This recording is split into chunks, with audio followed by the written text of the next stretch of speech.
ভাই আপনি আর কালকে ভাই আমি একটা আননোন নাম্বারতে ফোন দিছি, আর ফোনটা ব্যাক করে সে কি বলছে আপনি শুনবেন? কি কইছে? শুনেন তাইলে।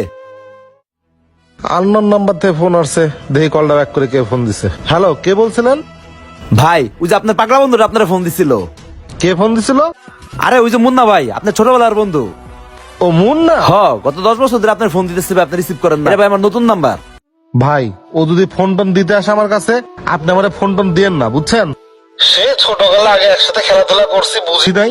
হ্যাঁ, এখন আমি বিদেশে আইছি, টাকা পয়সা কামাই, এখন ও কি আমার লেভেলে যায় কন? এখন ওর লোক আমার চলতে হইব, ওর লোক আমার কথা কইতে হইব, কোনো কথা? আর আমার এই নাম্বারে ফোন দিবেন না, আর ওই ছোট লোকের বাচ্চা আমার যেন ফোন টোন না দেয়। আচ্ছা ভাই, ঠিক আছে ভাই। মুন্না ভাই আবার আয়ুক, হ্যাঁ ফোন দেওয়া মানে আমার ফোন দিয়া। হ্যাঁ ভাই, সবই তো শুনলেন। এরপরেও কি আপনি কোন আপনার বন্ধুরা আমি আর ফোন দিতাম? আপনি আর আমার কাছে আইসেন না তো ভাই। ও ফারুক, রাগ করো কে ভাই? তুমি জানো তোমার এই গ্রামের মধ্যে অ্যান্ড্রয়েড ফোন, দামি ফোন, ইমোটিমো আছে, ওইটাতে ফোন দেওয়া যায়। তুমি যদি এরকম করো আমি কই যাবো কও ভাই?